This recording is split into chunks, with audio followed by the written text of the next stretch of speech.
Hi hello എല്ലാവർക്കും പുതിയൊരു എപ്പിസോഡിലേക്ക് സ്വാഗതം.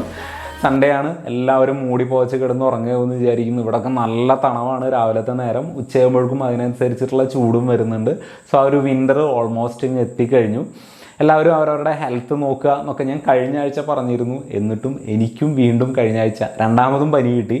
നല്ല അവസ്ഥയായിരുന്നു, അടിപൊളിയായിരുന്നു. പലതരത്തിലുള്ള പല വെറൈറ്റി പനികളും, പനി വന്നവരൊക്കെ 1, 2, 3 ആഴ്ചകളോളം കെടുപ്പാണ്. ഞാനെന്തോ പെട്ടെന്ന് 2 ദിവസം കൊണ്ട് പിക്കായി പോന്നു. അപ്പോൾ എല്ലാവരും നോക്കുക, ശ്രദ്ധിക്കുക. ഹെൽത്താണ് ഫസ്റ്റ് പ്രയോറിറ്റി. അതുണ്ടെങ്കിലേ ഈ പറയുന്ന എല്ലാ കാര്യങ്ങളും ഉണ്ടായിട്ട് കാര്യമുള്ളൂ. ഓക്കെ, അപ്പോൾ നമുക്ക് ഫസ്റ്റ് ന്യൂസിലോട്ട് കിടക്കാം. ആപ്പിളിൻ്റെ iOS 17.2 എന്ന് പറയുന്ന ഒരു മേജർ സോഫ്റ്റ്വെയർ അപ്ഡേഷൻ ഓൾമോസ്റ്റ് എല്ലാ ഫോണുകളിലും, അതായത് iOS 17 സപ്പോർട്ട് ചെയ്യുന്ന എല്ലാ ഫോണുകളിലും വന്നിട്ടുണ്ട്. 1.5 GB താഴെയായിരുന്നു എൻ്റെ iPhone 13 Pro Maxൽ അതിൻ്റെ അപ്ഡേഷൻ സൈസ് വന്നത്. പ്രത്യേകിച്ച് ഇതുവരെ പെർഫോമൻസ് സംബന്ധമായിട്ടുള്ള ഇഷ്യൂസൊന്നും എനിക്ക് ഫേസ് ചെയ്തിട്ടില്ല. ഹീറ്റ് ആവുന്ന പ്രശ്നങ്ങളോ ബാറ്ററി ഡ്രോപ്പോ അങ്ങനെയുള്ള പ്രശ്നങ്ങളൊന്നും വന്നിട്ടില്ല. കഴിഞ്ഞ ഒരു മാസത്തോളമായിട്ട് മെയിൻ ക്യാമറയിലുള്ള പെർഫോമൻസ് കുറച്ച് കുറഞ്ഞിട്ടുണ്ട്. ആ ഒരു ക്ലാരിറ്റി മിസ്സായിട്ടുണ്ട് iPhone 13 Pro Maxൻ്റെ. നോക്കട്ടെ എന്താണ് എന്നുള്ളത് അറിയില്ല. ജേണൽ എന്ന് പറഞ്ഞിട്ടുള്ള ഒരു പുതിയ ആപ്ലിക്കേഷൻ ആപ്പിൾ കൊണ്ടുവന്നിട്ടുണ്ട്. ഈ ഒരു സെയിം OS ഇൻട്രൊഡ്യൂസ് ചെയ്ത സമയത്ത് ആപ്പിൾ പറഞ്ഞതാണ്. എന്താണെന്നുള്ള കാര്യമായിട്ട് നോക്കിയിട്ടില്ല. വരും ദിവസങ്ങളിൽ അതിൻ്റെ ഡീറ്റെയിൽ പറയാം. ഓക്കെ, റിയൽമിയുടെ സൈഡിൽ നിന്ന് C67 എന്ന് പറയുന്ന ഒരു ഫോൺ ഡിസംബർ 20 അതായത് 3 ദിവസം കഴിഞ്ഞിട്ട് ലോഞ്ച് ചെയ്യുന്നുണ്ട്. ഈ ഒരു ഫോണിൻ്റെ ഏറ്റവും വലിയൊരു പ്രത്യേകത എന്ന് പറയുന്നത് റിയൽമിയുടെ തന്നെ നാർസോ 60X എന്ന് പറയുന്ന ഫോണിൻ്റെ സെയിം സ്പെക്കാണ് എന്ന് പറയുന്നത്. അതായത് റിയൽമി ഇപ്പോൾ കുറച്ചായി ഇത്തരത്തിലുള്ള പണി തുടങ്ങിയിട്ട്. വേറെ ഫോണിൻ്റെ അതേ സ്പെക്ക്, അതേ സംഭവങ്ങൾ ഇൻറ്റേർണൽസ് എടുത്തുകൊണ്ട് വേറെ ഫോൺ ഉണ്ടാക്കുക, എന്നിട്ട് അതിന് വേറെ ഏതെങ്കിലും പേരിടുക. ഒക്കെ ഒന്ന് തന്നെയാണ്. ഏതെടുത്താലും നമുക്ക് കിട്ടാൻ പോകുന്ന എക്സ്പീരിയൻസ് സെയിം തന്നെയാണ്. പക്ഷേ നല്ല തൊട്ടിത്തരാണ് ചെയ്യുന്നത്. ഇനി ഇതിൻ്റെ സ്പെക്കിലോട്ട് വരുമ്പോൾ 6.7 ഇഞ്ച് വരുന്ന 90 ഹെർട്സിൻ്റെ LCD ഡിസ്പ്ലേ, 6100 Dimensity 6100 എന്ന് പറയുന്ന ഒരു പ്രൊസസ്സർ, 50 മെഗാ പിക്സൽ 2 മെഗാ പിക്സലിൻ്റെ ഒരു ഡുവൽ ക്യാമറ സെറ്റപ്പ്, 5000 mAhൻ്റെ ബാറ്ററി, 4 GB 128 GB ഇൻറ്റേർണൽ മെമ്മറിക്ക് ഏകദേശം എക്സ്പെക്ട് ചെയ്യുന്ന പ്രൈസ് 14,000 രൂപ. 6 GB 128 GB, അവിടെ 128 GB ഒറ്റ ഇൻറ്റേർണൽ മെമ്മറി ഒരു വേരിയൻ്റേ ഉള്ളൂ, അതിന് 15,000 രൂപ. എൻ്റെ ഒരു റിക്വസ്റ്റാണ്, ഈ ഒരു ഫോൺ എടുക്കരുത്. ഇതിനേക്കാൾ നല്ലത് മോട്ടറോളയുടെ ഫോണുകൾ നോക്കുന്നതായിരിക്കും. എൻ്റെ ഒരു പേഴ്സണൽ അഭിപ്രായമാണ്. ലാവ UA 3 Pro എന്ന് പറയുന്ന ഒരു ഫോൺ വന്നിട്ടുണ്ട്. അതിൻ്റെ സ്പെക്ക് ഈ കാണുന്നതാണ്. അപ്പോൾ ലാവ ഫോണുകൾക്ക് എടുക്കാൻ താല്പര്യമുള്ളവരാണെന്നുണ്ടെങ്കിൽ ഇതിൻ്റെ സ്പെക്ക് നോക്കാം. അത് ഫ്ലിപ്കാർട്ടിലോ ആമസോണിലൊക്കെ അവൈലബിൾ ആണ്. അവിടെ നിന്ന് നിങ്ങൾക്ക് പർച്ചേസ് ചെയ്യാനായിട്ട് സാധിക്കും. റെഡ്മി നോട്ട് 13 Pro Plus എന്ന് പറയുന്ന ഫോൺ ജനുവരി 4 അതായത് അടുത്ത മാസം 4 ഇന്ത്യയിൽ ലോഞ്ച് ചെയ്യും എന്നുള്ളതാണ്. ആ ഒരു നോട്ട് സീരീസുകൾ, റെഡ്മി നോട്ട് സീരീസുകൾ അത്യാവശ്യം നല്ല ഫോണുകളാണ് ആവാറ്. അത്യാവശ്യം നല്ലൊരു പെർഫോമൻസും ആ ഒരു വാല്യൂ ഫോർ മണിയിൽ ആ ഒരു കാറ്റഗറിയിൽ പെടുത്താവുന്ന ഫോണുകളാണ്. ഈ ഒരു ഫോണും അത്യാവശ്യം കൊള്ളാം എന്ന് വിചാരിക്കുന്നു. കാരണം ചൈനയിൽ ഓൾറെഡി ലോഞ്ച് ചെയ്തിട്ടുണ്ട്. സ്പെക്കും കാര്യങ്ങളെല്ലാം അത്യാവശ്യം കൊള്ളാം. കഴിഞ്ഞ ആഴ്ചയിൽ ഞാൻ എൻ്റെ ഒരു വിശേഷങ്ങളൊക്കെ പറഞ്ഞിരുന്നു.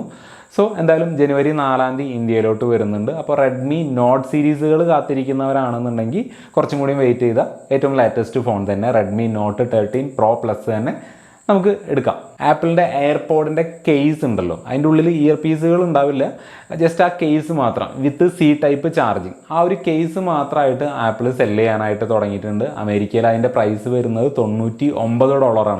ഇന്ത്യയിലേക്ക് വരുമ്പോൾ ഏകദേശം 12,000 അല്ലെങ്കിൽ ഒരു 10,000 മുകളിൽ എന്തായാലും ആയിരിക്കും. സോ C ടൈപ്പ് കേസ് വേണ്ടവർക്ക് കാത്തിരുന്നാൽ കിട്ടും. അല്ലെങ്കിൽ അമേരിക്കയിൽ ആരെങ്കിലും ഉണ്ടെങ്കിൽ അവിടെ നിന്ന് കൊണ്ടുവരാനായിട്ട് പറയാം. നമുക്ക് നമ്മളുടെ ഇയർപോഡ്സുകൾ നമുക്ക് അത് തന്നെ യൂസ് ചെയ്യാം. പുതിയ കേസ് കിട്ടും താനും. ഈ ഡിസംബർ 15 അതായത് 2 ദിവസം മുന്നേ പോക്കോയുടെ സൈഡിൽ നിന്ന് പോക്കോ C65 എന്ന് പറയുന്ന ഒരു ഫോൺ ലോഞ്ച് ചെയ്തിട്ടുണ്ട്. 10,000 രൂപയ്ക്ക് താഴെ വില വരുന്ന ഈ ഒരു ഫോണിൽ 6.7 ഇഞ്ച് വരുന്ന LCD ഡിസ്പ്ലേ, 5000 mAhൻ്റെ ബാറ്ററി, 50 മെഗാ പിക്സലിൻ്റെ triple camera setup, MediaTek Helio G85ൻ്റെ പ്രൊസസ്സർ. അങ്ങനെ ഒരു പോക്കോ ഫോൺ ഒരു 10,000 രൂപയ്ക്ക് താഴെ വരുന്ന ഒരു നോർമൽ അത്യാവശ്യം കൊള്ളാവുന്ന ഒരു ഫോൺ. 18 അതായത് നാളെ മുതൽ ഇതിൻ്റെ സെയിൽ സ്റ്റാർട്ട് ചെയ്യും. Xiaomi 14 Pro എന്ന് പറയുന്ന ഫോൺ ഓൾറെഡി ചൈനയിൽ ലോഞ്ച് ചെയ്തിട്ടുണ്ട്. ഈ ഒരു ഫോണിൻ്റെ സൈഡിൽ നിന്ന് വരുന്ന ഒരു റിപ്പോർട്ട് എന്താണെന്ന് വെച്ച് കഴിഞ്ഞാൽ ഇതിൻ്റെ ഗ്ലോബൽ ലോഞ്ച് ഉണ്ടായിരിക്കില്ല എന്നുള്ളതാണ്. കാരണം ഇതിൻ്റെ സോഫ്റ്റ്വെയർ തന്നെയാണ്.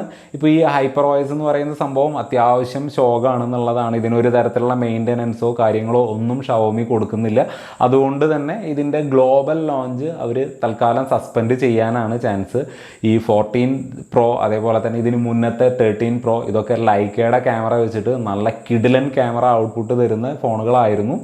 13 Pro ഇന്ത്യയിൽ വന്നിരുന്നു, പക്ഷേ വലിയൊരു ഹ്യൂജ് സക്സസ് ഒന്നും ആയിരുന്നില്ല. കാരണം അവർ അടിയിൽ പോയി, ഷവോമി നല്ല പോലെ ഡൗൺ ആയി. അവർ ആ സോഫ്റ്റ്വെയറിൽ ഇനി ഒരു കാര്യമായിട്ടുള്ള മാറ്റം വരുത്താതെ ഇനി അവർക്കൊരു ഉയർത്തെഴുന്നേൽപ്പ് ഉണ്ടാകുമോ എന്നുള്ളത് കണ്ടറിയാൻ വേണ്ടി വരും. ഗാലക്സി S24 സീരീസ് ഉണ്ടല്ലോ, അതിന് കഴിഞ്ഞ വർഷത്തെ S23 സീരീസുകളുടെ പ്രൈസ് എങ്ങനെയായിരുന്നു ആ സെയിം പ്രൈസിൽ തന്നെ ആയിരിക്കും ഇപ്രാവശ്യം ഈ ഫോണുകളും 24 സീരീസുകളും വരിക എന്നുള്ളതാണ് ഇപ്പോഴത്തേക്ക് അറിയാനായിട്ട് സാധിച്ചത്. സത്യം തന്നെയായിരിക്കും, കാരണം ഇനിയും വില കൂട്ടി എവിടേക്കാണ് പോകണമെന്നുള്ളത് കണ്ടറിയേണ്ട വരും.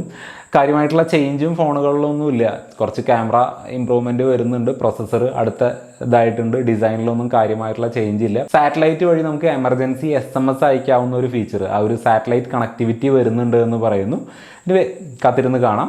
നത്തിങ് OS 2.5 എന്ന് പറയുന്ന നത്തിങ് ഫോൺ 2കൾക്ക് ഒരു അപ്ഡേഷൻ വന്നിട്ടുണ്ട്. ചെയ്യാമെന്ന് വിചാരിക്കാം. ഡിസ്പ്ലേ ഒന്നും പോയ ഒരു ചരിത്രം നത്തിങ് ഫോണുകൾക്ക് ഇതുവരെ വന്നിട്ടില്ല. സോ ചെയ്യാമെന്ന് വിചാരിക്കാം.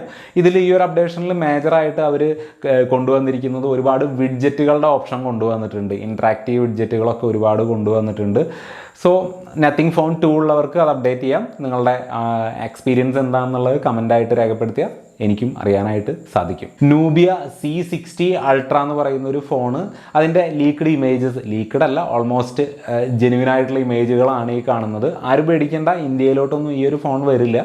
ചൈന അങ്ങനെയുള്ള മറ്റ് രാജ്യങ്ങളിലോട്ടാണ് ഇത് പോകുന്നത്. പക്ഷേ ഈ ഒരു ഫോണ് ഞാൻ ഈ ഒരു ന്യൂസിൽ ആഡ് ചെയ്യാനുള്ള പ്രധാന കാരണം പഞ്ച് ഹോളോ ഡിസ്പ്ലേയിൽ ഒരു തരത്തിലുള്ള ഡിസ്ട്രാക്ഷനും ഇല്ല. ഫുൾ ഡിസ്പ്ലേ ആണ്, അണ്ടർ ഡിസ്പ്ലേ ആണ് ഇതിൻ്റെ സെൽഫി ക്യാമറ വെച്ചിരിക്കുന്നത്. കഴിഞ്ഞ വീഡിയോയിൽ ഞാൻ പറഞ്ഞിട്ടുണ്ടായിരുന്നു, ഐഫോൺ ഈ ഒരു ടെക്നോളജി 2027 അതായത് ഐഫോൺ 20 അല്ലെങ്കിൽ 19 ആണ് അവർ ഇംപ്ലിമെൻറ്റ് ചെയ്യാൻ പോകുന്നത്.